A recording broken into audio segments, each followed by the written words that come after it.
Hi, Miss Hamilton. Hi, good morning. How you doing? Thanks again for all your help on Friday. You know, you helped me to get here. You're the only solid thing amongst all of it. Obviously, given that we've got some fresh news, I'm going to ask you for permission to record this conversation and possibly use it. Yeah. You okay with that? Yeah. Okay. So just to clarify, it's 10 to 10. It's now the 11th. We haven't spoken since Friday. What's the latest, Miss Hamilton? Well, I've heard from my solicitor. She emailed me yesterday and she said she does apologise. She's had no comeback from her solicitor or email, and she'll get back to me with an update. That was yesterday. I had response from... Just out of interest, you say your solicitor apologised. Does she recognise the fact that you are effectively homeless? Well, on Saturday night, I was lying in bed. This is how badly I'm sleeping. I was lying in bed on Saturday night, and I thought, I've had my insurance transferred to my new home, and my old house has no insurance on it whatsoever. If someone broke in or caught fire, I would have been literally homeless. Literally. And of course, we both know that if you said that to your solicitor, the solicitor would basically say, well, that's your problem because it's up to you to sort that out. Well, my solicitor's under the impression that because contracts hadn't been exchanged, that there's nothing can be done. Oh, God. So last night, about 6:30, I had a phone call from someone high up in, I can't remember her name. High up where? From Taylor Wimpey. They'd seen your YouTube video, and she just wanted to see if I was okay. And so somebody high up in Taylor Wimpey rang you as a result of us publishing our conversation on YouTube? Yeah. She told me that it got my name and it got my address and I should get it removed. Someone in Taylor Wimpey had come across it, or... Well, I tweeted it directly at Taylor Wimpey. Oh, did you? It doesn't have your address. It just says Kitts Green and Telford. I'm fine by it because this is the only reaction. You've helped me again. It's the only reaction I've sort of had in a help way, if you get what I mean, because nobody else is... Whether they're working behind the background, that's all I know. I don't know whether they are or not. All I've got is what they tell me when they choose to speak to me. Yeah, it's lovely moving house in England, isn't it? Absolutely. And the worst thing is, I mean, I've got lots of recordings similar, but not quite as distressing as yours from last Friday. And so, I mean, the obvious question is, it's Tuesday now. Have you been told when you're due to exchange contracts? No. I asked them when we were going to exchange contracts, and all I've been told is that they won't exchange contracts till they know the money's coming through. But I still can't understand why, if it was all ready for last Friday, why it's going to take another 4 days to come through. So I take it from your perspective, from your personal perspective and opinion, it's the solicitor below acting for your purchases that's caused the problem? Am I right or wrong on that? Well, I don't know about moving house. This is all... No, and I've gone on everybody's say-so. Yeah, and 1 million people a year, give or take, on average, do the same thing as you. They put their trust in the professionals that they're paying good money to work for them. I've paid my solicitor. She's paid in full. That's what's annoying. I've paid her. Yeah. And I still haven't moved house, and I'm still not in my home. Yeah. So your solicitor will say that you've had the service that you paid for, though. But that hasn't, have I? Because I'm not in my home. How can I have the service? Well, I had a WhatsApp conversation with somebody who I've had a lot of exchanges publicly on online property forums with. He's a well-known individual.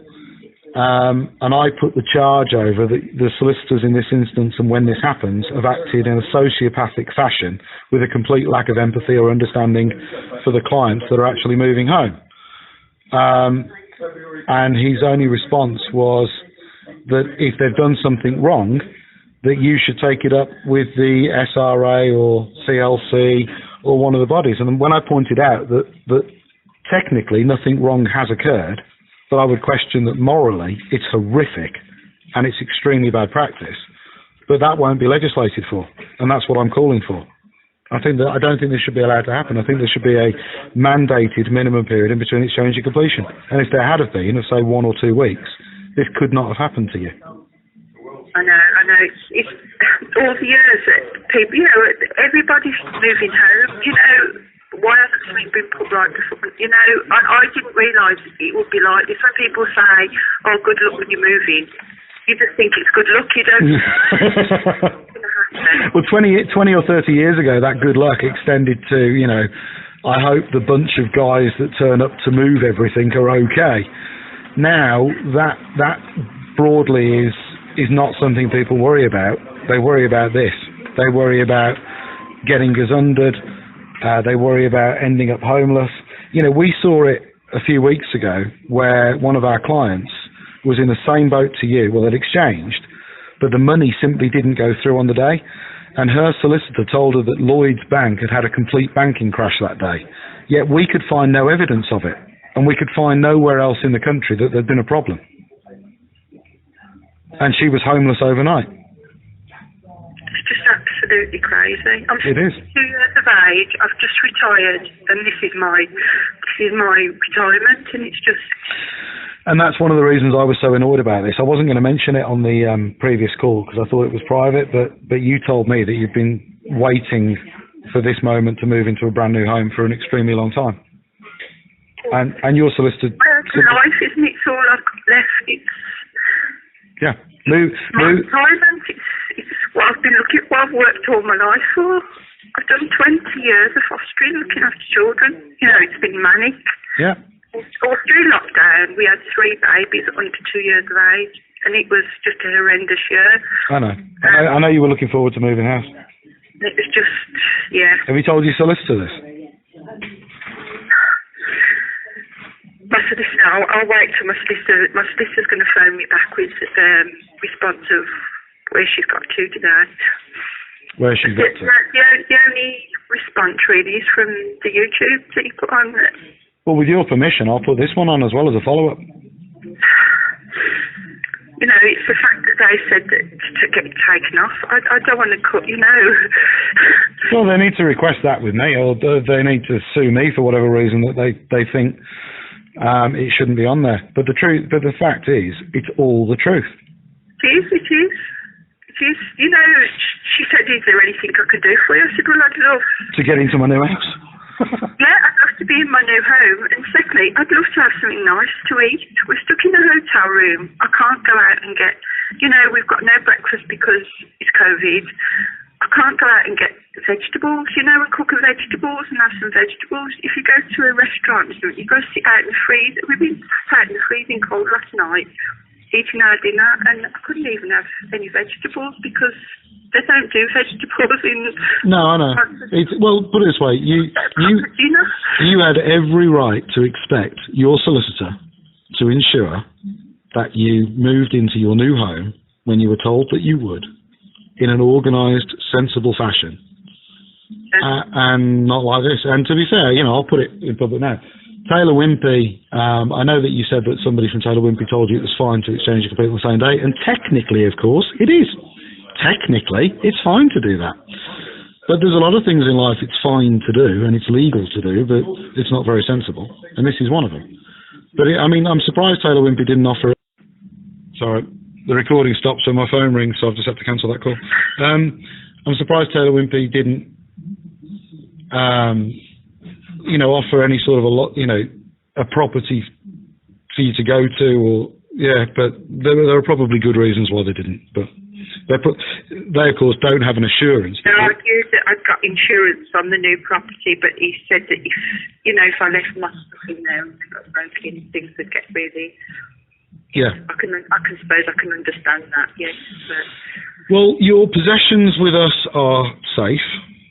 They're exactly where we left them on Friday. They are insured, thankfully.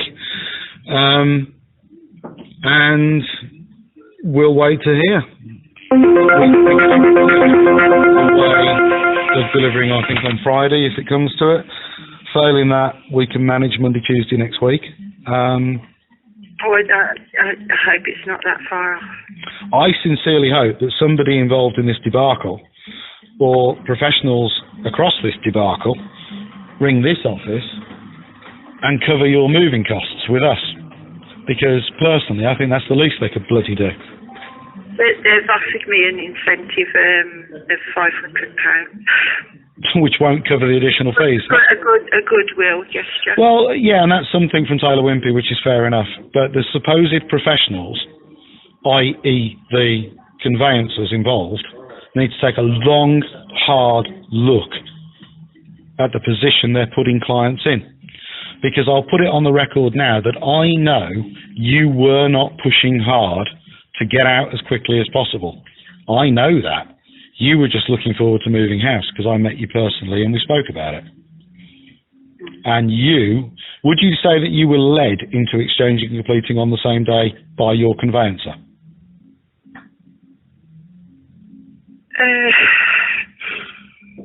I don't know, because I'd signed everything. Yep, but she'd asked me if it was okay to go ahead, and I was told by Taylor Wimpey it'd be all right. By someone in Taylor Wimpey that all that takes is like a phone call, and then it's exchanged. Sort of that to me was like that's happening now because.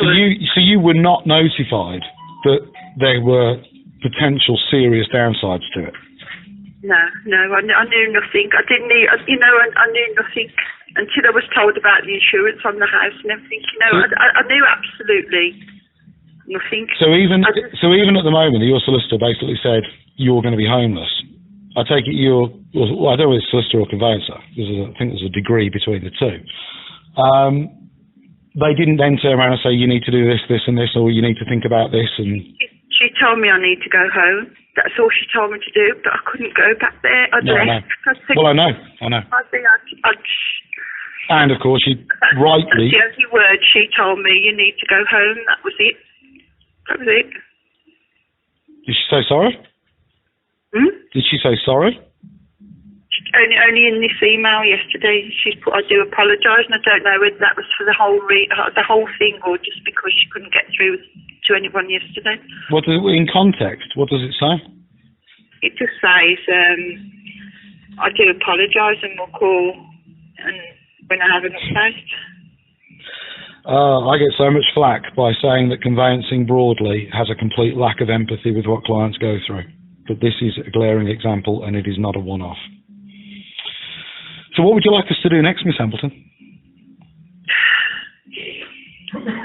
Just hold fire? Yeah, I need to move into my new home. That's all I want.